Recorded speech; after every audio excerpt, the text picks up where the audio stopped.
ಕರ್ನಾಟಕಕ್ಕೆ ಭಾಳ ವರ್ಷಗಳಿಂದ ಇದೇ ರೀತಿ ನಡೀತಾ ಇದೆ. ಇಡೀ ದೇಶದಲ್ಲಿ ಹಿಂಗಿದೆ.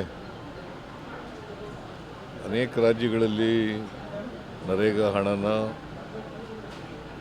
ಕಾಲಕ್ಕೆ ಸರಿಯಾಗಿ ತಲುಪಿಸಲ್ಲ. ನಂಬರ್ 1. ನಂಬರ್ 2, ನಾವು ನಮ್ಮ ರಾಜ್ಯ ಸರ್ಕಾರದಿಂದ ಖರ್ಚು ಮಾಡಬೇಕಾಗುತ್ತೆ, ಅವರು ಕೊಟ್ಟಾಗ ಈಸ್ಕೋಬೇಕಾಗುತ್ತೆ. ಸೊ ಇದು ಪ್ರತಿ ವರ್ಷವೂ ಕೂಡ ನಡೀತಾ ಇರ್ತಕ್ಕಂಥ ರೀತಿ. ಸೊ ಇದು ನಡೀತದೆ. ಬಟ್ ನಾವು ಅನೇಕ ಸಾರಿ ಪತ್ರ ಬರೆದಿದ್ದೀವಿ. ನಡೀತಾ ಇತ್ತಾ ಇಲ್ಲಾಂದ್ರೆ NDA ಬಂದ್ಮೇಲೆ ನಡೀತಾ ಇದೆಯಾ? UPA ರೋಗು ಹಿಂಗೆ ಇರ್ತದೆ. ಅಲ್ಲ, UPA-ನಲ್ಲಿ ಇರ್ತಿಲ್ಲ, NDA-ನಲ್ಲಿ ಮಾತ್ರ ಇದೆ. ಸರ್, ಇವತ್ತು ಬಿಜೆಪಿ ವಿಧಾನಸೌಧದ ಪ್ರತಿಭಟನೆ ಮಾಡಿದ್ದಾರೆ ಸರ್. ಇಡೀ ಪ್ರಕರಣಕ್ಕೆ ಸಂಬಂಧಪಟ್ಟಂತೆ ಮುಖ್ಯಮಂತ್ರಿಗಳ ಮೇಲೆ ಕೇಸ್ ಆಗಬೇಕು. ಮುಖ್ಯಮಂತ್ರಿಗಳ ಮೇಲೆ ಕೇಸ್ ಆಗಬೇಕು. ಏನು ತಪ್ಪೇನಿದೆ? ನಿಮ್ಮ ಪ್ರಕಾರ ಏನಪ್ಪ ತಪ್ಪು? ಅಲ್ಲ, ನಮ್ಮ ಪ್ರಕಾರ ಬಿಜೆಪಿ ಇಲ್ಲ, BJP ಅವರು ಪೊಲಿಟಿಕಲ್ ಆಗಿ ಮಾಡ್ತಾ ಇದ್ದಾರೆ. ನಿಮ್ಮ ಪ್ರಕಾರ ಇಲ್ಲ. ಪೊಲಿಟಿಕಲ್ ಆಗಿ ನಾನು ಹೇಳಲ್ಲ, ಪೊಲಿಟಿಕಲ್ ಆಗಿ ಅವರು ಮಾಡ್ತಾ ಇದ್ದಾರೆ, ಸುಳ್ಳು ಆರೋಪಗಳನ್ನು ಮಾಡ್ತಾ ಇದ್ದಾರೆ. ಈಗ ಕುಮಾರಸ್ವಾಮಿ ಹೇಳಿದ್ರು, ನಾನು ಪೊಲೀಸ್ನವ್ರಿಗೆ ಧಮಕಿ ಹಾಕಿದೆ ಅಂತ. ಅದು 100ಕ್ಕೆ 100 ಸುಳ್ಳು. ಈ ಥರ ಸುಳ್ಳುಗಳನ್ನ ಹೇಳ್ಕೊಂಡು ಸುಳ್ಳು ಆರೋಪಗಳನ್ನು ಮಾಡ್ಕೊಂಡು ಇದು ಮಾಡ್ತಾ ಇದ್ದಾರೆ. ಇದ್ದಕ್ಕಿದ್ದಾಲೆ ಪೊಲೀಸ್ನವ್ರ ಮೇಲೆ ಪ್ರೀತಿ ಬಂದ್ಬಿಟ್ಟಿದೆ ಅವ್ರಿಗೆ. ನಾನು ಮೇಲ್ನೋಟಿಗೆ ಏನೇನು ತಪ್ಪುಗಳಿರ್ತವೆ, ಯಾರ್ಯಾರು ಡೆರಿಲಿಕ್ಷನ್ ಆಫ್ ಡ್ಯೂಟಿ ಇದೆ ಅವ್ರ ಮೇಲೆಲ್ಲ ಕ್ರಮ ತಗೊಂಡಿದ್ದೀನಿ. ಮತ್ತು ಅವ್ರು ಪೊಲೀಸ್ BJP ಅವರು ಏನು ಡಿಪೆಂಡ್ ಮಾಡ್ತಿದ್ರು, RSS JDSನವರು ಮತ್ತು BJP ಅವರು ಕುಮಾರಸ್ವಾಮಿ ಏನಂತ ಮಾಡ್ತಿದ್ರು, ಜುಡಿಷಿಯಲ್ ಎಂಕ್ವೈರಿ ಮಾಡಿದ್ದೀವಿ. ಜುಡಿಷಿಯಲ್ ಎಂಕ್ವೈರಿ ಕಾನ್ಸ್ಟಿಟ್ಯೂಟ್ ಮಾಡಿದ್ದೀವಲ್ಲ. ಜುಡಿಷಿಯಲ್ ಎಂಕ್ವೈರಿ ಕಾನ್ಸ್ಟಿಟ್ಯೂಟ್ ಮಾಡಿದ್ದೀವಿ. ಯಾರ್ಯಾರು ತಪ್ಪಿತಸ್ಥರಿದ್ದಾರೆ ಅವ್ರ ಮೇಲೆಲ್ಲ ಕ್ರಮ ತಗೊಂಡಿದ್ದೀವಿ. ಸರ್ಕಾರ ಎಲ್ಲಿ ತಪ್ಪು ಮಾಡಿದೆ? ರಾಜಕೀಯವಾಗಿ ಹೇಳ್ತಾ ಇದ್ದಾರೆ ಅವರು. ಸರ್, ವಿಧಾನಸೌಧದ ಭದ್ರತಾ ವಿಭಾಗ DCP ಪತ್ರ ಬರೆದಿದ್ದಾರೆ ಸರ್. ಅಂದರೆ ಪ್ರೋಗ್ರಾಮ್ ಮಾಡಬಾರ್ದಾಗಿತ್ತು, ಅಂದರೆ ಅಲ್ಲಿ ತೊಂದರೆ ಆಗುತ್ತೆ, ನಮಗೆ ಆಗೋದಿಲ್ಲ ಅನ್ನೋದು ರಾಜ್ಯದವರಿಗೆ ಪತ್ರ ಬರೆದಿದ್ದಾರೆ. ಯಾರಿಗೆ? DPR ಸೆಕ್ರೆಟರಿ ಸತ್ಯವತಿ ಅವರಿಗೆ. ಆಯ್ತು, ಅವರು ಉತ್ತರ ಏನಂತ ಕೊಟ್ಟಿದ್ದಾರೆ ಗೊತ್ತಾ ನಿಮಗೆ? ಅದು ಕಂಡೀಷನ್ಸ್ ಹಾಕಿ ಕೊಟ್ಟಿದ್ದಾರೆ. ಆ ಕಂಡೀಷನ್ಸ್ನೆಲ್ಲ ಫುಲ್ಫಿಲ್ ಮಾಡಿ ಅಂತ ಹೇಳಿದ್ದಾರೆ. ಅವ್ರು ಫುಲ್ಫಿಲ್ ಮಾಡೋದು ಅವರು ಇಟ್ ಈಸ್ ಪೊಲೀಸ್ನವ್ರ ಕರ್ತವ್ಯ ಅಲ್ವಾ? ಬಟ್ ಅವ್ರು ಆಗೋದಿಲ್ಲ, ಕಷ್ಟ ಆಗುತ್ತೆ ಅಂತ ಹೇಳಿದ್ದಾರೆ. ಅದಾದ್ಮೇಲೆ ಏನಂತ ಬರೆದಿದ್ದಾರೆ ಗೊತ್ತಾ? ನೀವು ಓದಿದ್ಯಾ ಪೂರ? ಲೆಟರ್ ಓದಿದ್ದೀವಿ ಸರ್. ಏನಂತ ಕೊನೆಯಲ್ಲಿ ಏನಂತ ಹೇಳಿದ್ದಾರೆ? ನೀವು ಸರ್ಕಾರ ತೀರ್ಮಾನ ತಗೊಂಡ್ರೆ ಮಾಡ್ತೀವಿ. ಎಕ್ಸಾಕ್ಟ್ಲಿ. ಅದು ನನ್ನ ಹತ್ರ ಬಂದೇ ಇಲ್ಲ. DPR ಸೆಕ್ರೆಟರಿ ಪರ್ಮಿಷನ್ ಕೊಟ್ಟಿದ್ದಾರೆ. ಅಫ್ಕೋರ್ಸ್ ನನಗೆ ಹೇಳಿದ್ರು, ನಾನು ಕೊಡಿ ಅಂತ ಹೇಳಿದೆ. ಎಲ್ಲಿ? ವಿಧಾನಸೌಧದ ಎದುರುಗಡೆ. ವಿಧಾನಸೌಧದಲ್ಲಿ ಏನಾದ್ರು ಘಟನೆ ನಡೆದಿದೆಯಾ? ಅದರಲ್ಲಿ ರಾಜ್ಯಪಾಲರು ಭೇಟಿಯಾಗಿದ್ದರು, ಭಾಗವಹಿಸಿದ್ರು. ವಿಧಾನಸೌಧದಲ್ಲಿ ಏನು ಆಗಿಲ್ವಲ್ಲ? ಆಗಿದೆಯಾ? ಕ್ರೀಡಾಂಗಣದಲ್ಲಿ ಫಂಕ್ಷನ್ ಅರೇಂಜ್ ಮಾಡಿದವ್ರು ಯಾರು? ಯಾರ್ರೀ? ಪೊಲೀಸ್ನವ್ರು ಬಂದೋಬಸ್ತ್ ಮಾಡೋದು ಯಾರು? ಅದಕ್ಕೆ ಸರಿಯಾದ ರೀತಿಯಲ್ಲಿ ಮಾಡಿಲ್ಲ ಅಂತ ಸಸ್ಪೆಂಡ್ ಮಾಡಿದ್ದೀವಿ. ಯಾಕೆ? ಸತ್ಯವತಿ ಏನು ಮಾಡಿದ್ದಾಳೆ? ಸತ್ಯವತಿ ಏನು ಮಾಡಿದಾಳಪ್ಪ? ಎಲ್ಲಿ? ವಿಧಾನಸೌಧದಲ್ಲಿ ಏನು ನಡೆದಿದ್ರಿ? ಅಲ್ಲ, ವಿಧಾನಸೌಧದಲ್ಲಿ ಏನು ನಡೆದಿದೆ ಹೇಳಪ್ಪ ನೀನು. ಏನು ಆ ಥರ ಹೇಳಿದ್ರ? ಆ ಥರ ಬರ್ದಿದಾರ ಹಂಗೆ ಅಲ್ಲಿ? ಮತ್ತೆ ನೀನೇ ಪ್ರಶ್ನೆ ಮಾಡ್ತೀಯ? ಅಲ್ಲ, ನೀನು ಲೆಟರ್ ಓದ್ದವನು ನೀನೇ ಇಂಟರ್ಪ್ರಿಟ್ ಮಾಡಿ ಬೇರೆ ಥರ ಇಂಟರ್ಪ್ರಿಟ್ ಮಾಡ್ತೀಯ? ಅದು ಬೇರೆ ಪ್ರಶ್ನೆಯ. ನೋಡಯ್ಯ, ವಿಧಾನಸೌಧದ ಮುಂದೆ ಮಾಡಿರುವಾಗ ಅಲ್ಲಿ ಪೊಲೀಸ್ನವರು ತಪ್ಪುಗಳು ಮಾಡಿದ್ದಾರೆ, ಗೊತ್ತಾಯ್ತಾ? ಈಗ ನನಗೆ ಬಂದೋಬಸ್ತ್ ಮಾಡಿದ್ದೀವಿ ಅಂತ ತಿಳಿಸೋರು ಯಾರು? ಪೊಲೀಸ್ನವರು ಅಂದರೆ ಯಾರು? ಮೈಸೂರು ಬೆಂಗಳೂರು ಸಿಟಿಗೆ ಕಮಿಷನರು ತಿಳಿಸಿದ್ರ? ತಿಳಿಸ್ಬೇಕಾ ಬೇಡ? ಸುಮ್ಮನೆ ನೀವು ಏನೋ ಕಣ್ಮುಚ್ಚಿಕೊಂಡು ಮಾತಾಡಿದ್ರೆ ಅಲ್ಲ ಪತ್ರದ ಮೇಲೆ ಮಾತಾಡಿದ್ವಿ ಸರ್ ಅಷ್ಟೇ. ಎಲ್ಲ ಕೇಳಪ್ಪ ಇಲ್ಲಿ ತಮ್ಮ. ಪೊಲೀಸ್ನವರು ಸರ್ಕಾರದ ಮುಖ್ಯಸ್ಥ ಯಾರೇ ನನಗೆ ತಿಳಿಸ್ಬೇಕಾ ಬೇಡ? ಹಾಂ, ಸರಿಯಾದ ರೀತಿಯಲ್ಲಿ ಭದ್ರತೆ ಮಾಡಿದ್ದೀವಿ ಇಲ್ಲವೋ ಅಂತ ಮಾಡಿ ಹೇಳಬೇಕಾ ಬೇಡ? ಇವಾಗ ಭದ್ರತೆ ಬಗ್ಗೆ ಹೇಳಿಲ್ಲ ಅಲ್ಲ, ಹೇಳಿರೋದು ಗೊತ್ತಾ ನಿನಗೆ? ನಾನು ಹೇಳಿಲ್ಲ. ಪೊಲೀಸ್ನವ್ರು ತಪ್ಪಲ್ವಾ? Sir it is a serious lapse. ನಿಮ್ಗೆ ಹೇಳಿಲ್ಲ ಅಂತ ಏನಾದರೂ ಆಗಿದ್ರೆ ಅದು ಡಿಲಿಕ್ಷನ್ ಆಫ್ ಡ್ಯೂಟಿ ಅಲ್ಲ ಸರ್, ಇದು it is a serious lapse. Keeping Siddaramaiah dark itself chief minister. ನೋಡಪ್ಪ, ರೆಗ್ಯುಲರ್ ಕೋರ್ಸ್ನಲ್ಲಿ DPR ಸೆಕ್ರೆಟ್ರಿ ಹೇಳಿದ್ದಾರೆ, ನನಗೆ ಕೇಳಿದ್ರು ಚೀಫ್ ಸೆಕ್ರೆಟ್ರಿ, ನನಗೆ ಮಾಡೋಣ ಸರ್ ಅಂತ ಹೇಳಿದ್ರು. ಎಲ್ಲ ಪೊಲೀಸ್ನವರೆಲ್ಲ ಒಪ್ಕೊಂಡಿದ್ದಾರೆ, ಮಾಡೋಣ ಆಯಿತು ಮಾಡಿ ಅಂತ. ಆಮೇಲೆ ಇವರು ಕ್ರಿಕೆಟ್ ಅಸೋಸಿಯೇಷನ್ನವರು ಸೆಕ್ರೆಟ್ರಿ ಮತ್ತು ಟ್ರೆಜರರು ಬಂದು ನನ್ನನ್ನು ಭೇಟಿ ಮಾಡಿ ನನಗೆ ಇನ್ವೈಟ್ ಮಾಡಿದ್ರು. ನಾವು ಮಾಡಿರೋ ಫಂಕ್ಷನ್ ಅಲ್ಲ ಅದು, ಅವ್ರು ಮಾಡಿರೋ ಫಂಕ್ಷನ್ನು. ನನಗೆ ಇನ್ವೈಟ್ ಮಾಡಿದ್ರು. ಆಮೇಲೆ ಗವರ್ನರು ಕೂಡ ಬರ್ತಾರೆ ಅಂತ ಹೇಳಿದ್ರು. ನಾನು ಹೋಗಿದ್ದೆ ಅಷ್ಟೇ. ಅದು ಬಿಟ್ಟರೆ ಬೇರೆ ಇನ್ನೇನು ನನಗೆ ಗೊತ್ತಿಲ್ಲ. ಸರ್ಕಾರದ್ದೇನಿಲ್ಲ. ಸ್ಟೇಡಿಯಂಗೆ ತಮ್ಮ ಕರೆದಿರಲಿಲ್ಲ? ಇಲ್ಲ, ಕರೆದಿರಲಿಲ್ಲ. ಕರೆದಿಲ್ಲ. ಸರ್, ಈ ಸಂಬಂಧ ಏನೋ ಸಭೆ ಏನಾರು ಆಗಿದೆಯಾ ಸರ್? ಈಗ ಈ ಸಂಬಂಧ CS ಸಭೆಗಳಾಗಿದೆಯಾ ಅಂತ? ಇಲ್ಲ. ಅಲ್ಲ ಈಗ ತಾನೇ ಮನೆಯಲ್ಲಿ ಸಭೆ ಆಯಿತು. ಮನೆಯಲ್ಲಿ CS ಸಭೆ. ಇಲ್ಲ. ಯಾರು ನಿಮಗೆಲ್ಲ ಇವೆಲ್ಲ ಹೇಳಿದವರು? BJP ಅವ್ರು ಹೇಳೋದು ಕೇಳ್ಕೊಂಡು ಹೇಳ್ತಾ ಇದ್ರು. ಇನ್ನೊಬ್ರಲ್ಲ ಸರ್. ಹ್ಞೂ, ಮತ್ತೆ ಅಲ್ಲ, ನಿಮಗೆ ಮಾಹಿತಿ ಅಂದ್ರೆ ಎಲ್ಲಿಂದ ಬಂತು? ಸರ್, ಹೋಮ್ ಮಿನಿಸ್ಟರ್ ಜೊತೆಗೆ DCM ಅವರು CS ಅವರು ಮನೆಗೆ ಸಭೆ ಆಯ್ತು, ಒಟ್ಟಿಗೆ ಆಯ್ತು. ಇಲ್ಲ ಇಲ್ಲ, DCMಗೂ ಗೊತ್ತಿಲ್ಲ, ಅಲ್ಲ ಇವ್ರಿಗೆ ಹೋಮ್ ಮಿನಿಸ್ಟರ್ಗೂ ಗೊತ್ತಿಲ್ಲ, ನನಗೂ ಗೊತ್ತಿಲ್ಲ. ಅಲ್ಲ ಈಗ ಸರ್,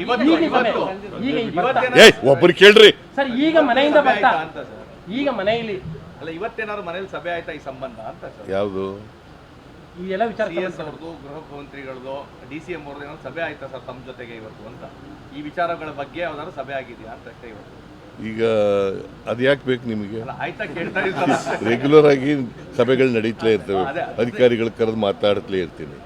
ಅದೇ ಸಭೆ ನಡೀತಾ ಅಂತ ಪರ್ಟಿಕ್ಯುಲರ್ ಆಗಿ ಯಾಕೆ ಕೇಳ್ತಾ ಇದ್ದೀರಿ? ನಾರ್ಮಲ್ ಕೋರ್ಸ್ನಲ್ಲಿ ಸಭೆಗಳು ನಡೀತಾ ಇರ್ತವೆ. ಅದರಿಂದ ಅಧಿಕಾರಿಗಳನ್ನು ಕರೆದು ಮಾತಾಡೋದು ಇವೆಲ್ಲ ನಡೀತಾ ಇರ್ತವೆ. ಮಾಡಿದ್ವಿ. ಸುಭಾಷ್ ಶೆಟ್ಟಿ ಕೊಲೆ ಪ್ರಕರಣದಲ್ಲಿ ಸರ್ NIAಗೆ ಕೇಸ್ ಟ್ರಾನ್ಸ್ಫರ್ ಆಗಿದೆ ಸರ್ ಈಗ. ಈಗ ತಾನೇ ಹೇಳಿದ್ರು, DGP ಈಗ ಹೇಳಿದ್ರು, ಅಡ್ವೊಕೇಟ್ ಜನರಲ್ ಕೇಳಿ ಅಂತ ಹೇಳಿದ್ದೀನಿ. ಅಡ್ವೊಕೇಟ್ ಜನರಲ್ ಕೇಳಿ ಆಮೇಲೆ ತೀರ್ಮಾನ ಮಾಡೋಣ ಅಂತ ಹೇಳಿ.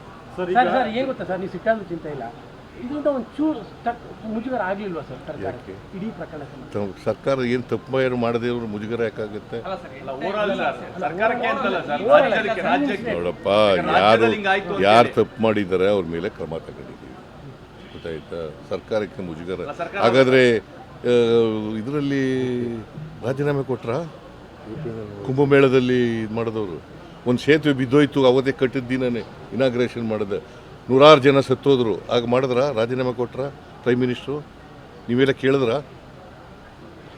ಹಾಂ, ಕುಂಭಮೇಳದಲ್ಲಿ 50-60 ಜನ ಸತ್ತೋದ್ರು, ಕೇಳಿದ್ರ ನೀವು? ಅವ್ರು ರಾಜೀನಾಮೆ ಕೊಟ್ರ? BJP ಅವ್ರು ಕೇಳಿದ್ರ? ಓಲಿ ಕುಮಾರಸ್ವಾಮಿ ಕೇಳಿದ್ರ? ಬಟ್ ಇಲ್ಲಿ ಕೇಂದ್ರ ಸಚಿವರು ಎಲ್ಲರೂ ಇಡೀ ಸರ್ಕಾರದ ಇಮೇಜ್ ಹೋಗಿದೆ, ಮತ್ತು ಬೆಂಗಳೂರದ ಇಮೇಜ್ ಕಡಿಮೆ ಆಗ್ತಾ ಇದೆ ಈ ಘಟನೆಯಿಂದ ಅಂತ ಅಂದ್ಬಿಟ್ಟು ಕುಮಾರಸ್ವಾಮಿ, ಸೋಮಣ್ಣ, ಶೋಭಾ ಕರಂದ್ಲಾಜೆ. ನೋಡಪ್ಪ, BJPಯವರು ರಾಜಕೀಯವಾಗಿ ಮಾತಾಡ್ತಾ ಇದ್ದಾರೆ, ಸುಳ್ಳು ಆರೋಪಗಳನ್ನು ಮಾಡ್ತಾ ಇದ್ದಾರೆ. ನನಗೆ ಇವು ಯಾವುವು ಕೂಡ ನನ್ನನ್ನು ಕರೆದರು, ಚೀಫ್ ಸೆಕ್ರೆಟ್ರಿ ಹೇಳಿದ್ರು ನನಗೆ, ನಾವೆಲ್ಲ ಫಂಕ್ಷನ್ ಅರೇಂಜ್ ಮಾಡಿದ್ದೀವಿ ಸರ್, ನೀವು ಬರ್ಬೋದು ಅಂತ ಹೇಳಿದ್ರು. ಆಯಿತು ಮಾಡಿ ಅಂತ ಹೇಳಿದೆ, ಓಕೆ ಅಂತ. ಬಟ್ ಕ್ರಿಕೆಟ್ ಅಸೋಸಿಯೇಷನ್ನವರು ಕರೆದ್ರು ನನಗೆ ಇಲ್ಲಿ ಕರೀನಿಲ್ಲ, ಸ್ಟೇಡಿಯಂ ಕರೀಲಿಲ್ಲ, ವಿಧಾನಸೌಧಕ್ಕೆ ಕರೆದರು. ವಿಧಾನಸೌಧದಲ್ಲಿ ಯಾವ ಅಹಿತಕರ ಘಟನೆ ನಡೆದಿಲ್ಲ. ನನಗೆ ಗೊತ್ತಾದದ್ದು 5:45ಗೆ ಸತ್ತೋಗಿದ್ದಾರೆ ಅಂತ ಗೊತ್ತಾದ, ಸ್ಟ್ಯಾಂಪೀಡ್ ಆಗಿದೆ 5:45ಗೆ ಗೊತ್ತಾದ್ದು. ಆಕ್ಚುಲಿ 3:50ಕ್ಕೆ ರಿಪೋರ್ಟ್ ಆಗಿದೆ ಆಸ್ಪತ್ರೆಯಲ್ಲಿ ಸತ್ತಿದೆ. ಅದು ನನಗೆ ಗೊತ್ತಾದ್ದು 5:45ಕ್ಕೆ 5:45ಕ್ಕೆ ಬರ್ಕಳಿ ಕರೆಕ್ಟಾಗಿ. ನನಗೆ ಅಲ್ಲಿವರೆಗೆ ಸ್ಟ್ಯಾಂಪೀಡ್ ಆಗಿ ಸತ್ತೋಗಿದ್ದಾರೆ ಅಂತ ಗೊತ್ತಿಲ್ಲ. ನನ್ನ ಹಿಂದೆ ಮಾಡಿದ ನಾರ್ಮಲ್ ಕೋರ್ಸ್ನಲ್ಲಿ ಮಾಡಿದ್ದಾರೆ. ಅಲ್ಲಿ ಯಾರ್ಯಾರು ತಪ್ಪು ಮಾಡಿದ್ದಾರೆ ಅವ್ರ ಮೇಲೆಲ್ಲ ಕ್ರಮ ತಗೊಂಡಿದ್ದೀವಿ. ನಾನು ಈಗಲೂ ಕೂಡ ಈ ಘಟನೆ ಸಂಭವಿಸಬಾರ್ದಾಗಿತ್ತು. ಎಲ್ಲಿ ಸಂಭವಿಸಿರೋದು? ಕ್ರಿಕೆಟ್ ಸ್ಟೇಡಿಯಂ ಹತ್ರ. ನನ್ನ ಕ್ರಿಕೆಟ್ ಸ್ಟೇಡಿಯಂಗೂ ನನಗೆ ಸಂಬಂಧ ಇಲ್ಲ. ಬಹಳ ದಿನದಿಂದ ಸರ್ ಕ್ರಿಕೆಟ್ ಸ್ಟೇಡಿಯಂನ ಬೆಂಗಳೂರಿಂದ ಹೊರಗಡೆ ಹಾಕ್ಬೇಕು ಅಂತ ಅಂದ್ಬಿಟ್ಟು ಒಂದು ಡಿಮ್ಯಾಂಡ್ ಇದೆ ಸರ್. ಅದು ಚಿಕ್ಕ, ಅದನ್ನ ಪರಿಶೀಲನೆ ಮಾಡ್ತೀವಿ. ಅದನ್ನ ಯಾಕಂದ್ರೆ ಈ ತರ ಬೇರೆ ಜಾಗ ಎಲ್ಲ ನೋಡ್ಬೇಕಲ್ಲ ಸರ್. ವ್ಯಕ್ತಿಗತವಾಗಿ ನಿಮ್ಮ ಆಡಳಿತದಲ್ಲಿ ಇಂಥದ್ದೊಂದು ಘಟನೆ ಆಗಬಾರ್ದಾಗಿತ್ತು ಅನ್ನುವಂಥ ನಮಗಿರುವಂಥ ನಿಮ್ಮ ಯಾರ ಅವಧಿಯಲ್ಲಿ ಆಗಬಾರ್ದು, ನಿಮ್ಮ ಆಡಳಿತದಲ್ಲಂತೂ ಆಗಲೇಬಾರ್ದಾಗಿತ್ತು. ಬಿಜೆಪಿ ಅವ್ರ ಕಾಲದಲ್ಲಿ ಆಗ್ಬೋದಾ? ನಿಮ್ಮ ಆಡಳಿತದಲ್ಲಿ ನಮ್ಮ ಆಡಳಿತ ಇಲ್ಲಪ್ಪ. ಬಿಜೆಪಿ ಅವ್ರ ಕಾಲದಲ್ಲಿ ಆಗ್ಬೋದಾ? ನಿಮ್ಮ ಅವಧಿ ಯಾರ ಕಾಲದಲ್ಲೂ ಆಗಬಾರ್ದು, ನಮ್ಮ ಕಾಲದಲ್ಲೂ ಆಗಬಾರ್ದು. ಹಾಗಾಗಿ ಬೇಸರ ಇದೆಯಾ ಅಂತ ತಮಗೆ? ಹಾಗಾಗಿ ಬೇಸರ ಕಾಣ್ತಾ ಇದೆ. ಇಲ್ಲೇ ನೋಡಪ್ಪ, ನಾನು ಈಗಾಗಲೇ ಆಗಬಾರ್ದು ಅಂತ ಹೇಳಿದ್ದೀನಿ. ಆಗಬಾರ್ದು ಅಂತ ಹೇಳಿದ್ದೀನಿ. ಹದಿನೇ ಪ್ರಶ್ನೆ ಕೇಳಿದ್ರೆ ಪುನಃ 15 ಪದ ಬೇರೊಂದು ರೀತಿಯಲ್ಲಿ ಕೇಳಿ ಆಗಬಾರ್ದು. I repeat I reiterate ಆಗಬಾರ್ದಾಗಿತ್ತು. ಇದು ಅಹಿತಕರ ಘಟನೆ. ಇಂಥ ಘಟನೆ ಆಗಬಾರ್ದಾಗಿತ್ತು. ನಾನು ಚೀಫ್ ಮಿನಿಸ್ಟರ್ ಆದಮೇಲೆ ಇಂಥ ಘಟನೆ ಯಾವಾಗಲೂ ಕೂಡ ನಡೆದಿರಲಿಲ್ಲ. ನಡೆದಿದೆ. ಇದು ಅಧಿಕಾರಿಗಳ ತಪ್ಪಿನಿಂದ ಆಗಿದೆ ಅಂತಕ್ಕಂಥದ್ದು ಮೇಲ್ನೋಟಕ್ಕೆ ಗೊತ್ತಾಗುತ್ತೆ. ಅದಕ್ಕೆ ನಾವು ಕ್ರಮ ತಗೊಂಡಿದ್ದೀವಿ. ಪುನಃ 15 ಕೇಳಿದ್ರೆ ನಿನಗೆ ನೋವಾಗಿಲ್ವಾ? ನನಗೂ ನೋವಾಗಿದೆ, ಎಲ್ರಿಗೂ ನೋವಾಗಿದೆ. ನೀನು ಒಬ್ಬನಿಗೆ ಅಲ್ಲ, ಎಲ್ರಿಗೂ ನೋವಾಗಿದೆ. ಇಡೀ ಸರ್ಕಾರಕ್ಕೆ ನೋವಾಗಿದೆ. ಬಟ್ ಎಲ್ಲೋ ಒಂದ್ ಕಡೆ ಪೊಲೀಸ್ ಕಮಿಷನರ್ನ ಬಲಿಪಶು ಮಾಡೋದು ಅಂತ ಅಂದ್ಬಿಟ್ಟು ಒಂದು ಕ್ಯಾಂಪೇನ್ ಮಾಡ್ತಾ ಇದ್ದಾರೆ ಎಲ್ಲ ಸೋಷಿಯಲ್ ಮೀಡಿಯಾದಲ್ಲಿ. It is not correct. ಈಗ ಪೊಲೀಸ್ ಕಮಿಷನರ್ ಒಬ್ಬರೇ ಎಲ್ಲ ಸಸ್ಪೆಂಡ್ ಆಗಿದೆ. 5 ಜನ ಸಸ್ಪೆಂಡ್ ಆಗಿದ್ದಾರೆ. ಇಂಟೆಲಿಜೆನ್ಸ್ನವ್ರನ್ನ ಬದಲಾವಣೆ ಮಾಡಿದ್ದೀವಿ. ಆಮೇಲೆ ಗೋವಿಂದರಾಜು ನಮ್ಮ ಪೊಲಿಟಿಕಲ್ ಸೆಕ್ರೆಟರಿನ ರಿಮೂವ್ ಮಾಡಿದ್ದೀವಿ. ಗೊತ್ತಾಯ್ತಾ? ನಾವು ಸೀರೀಸ್ ಆಫ್ ಕ್ರಮ ತಗೊಂಡಿದ್ದೀವಿ. ಒಬ್ಬರನ್ನೇ ಮಾಡಿಲ್ಲ. ಪೊಲೀಸ್ ಕಮಿಷನರ್ ಒಬ್ಬರನ್ನೇ ಮಾಡಿದ್ದೀವ? ಅಡಿಷನಲ್ ಕಮಿಷನರ್ ಪೊಲೀಸ್, ಆಮೇಲೆ DCP, ACP, ಇನ್ಸ್ಪೆಕ್ಟ್ರು ಎಲ್ಲರೂ ಮಾಡಿದ್ದೀವಿ. ಇದು 2 ವರ್ಷ ಸಂಭ್ರಮದಲ್ಲಿ ಇದ್ದವ್ರಿಗೊಂಥರ ಬ್ಲ್ಯಾಕ್ ಮಾರ್ಕ್ ಆಗಿಲ್ಲ. 2 ವರ್ಷ ಸಂಭ್ರಮದಲ್ಲಿ ಬ್ಲ್ಯಾಕ್ ಮಾರ್ಕ್ ಆಗಿಲ್ಲ. ಹೆಂಗೆ ಬ್ಲ್ಯಾಕ್ ಮಾರ್ಕ್? ಪುನಃ ಇನ್ನೊಂದು ಸಾರಿ ಬ್ಲ್ಯಾಕ್ ಈಗ ನಾವು ತಪ್ಪು ಮಾಡಿದರೆ ತಪ್ಪು ಮಾಡಿದ್ದು ಅಂತ ಒಪ್ಕೋಬೋದು. ನಾವು ತಪ್ಪೇ ಮಾಡಿಲ್ವಲ್ಲ. ನಾವು ತಪ್ಪು ಮಾಡಿಲ್ಲ, ಆದರೆ ಘಟನೆ ನಡೀಬಾರ್ದು.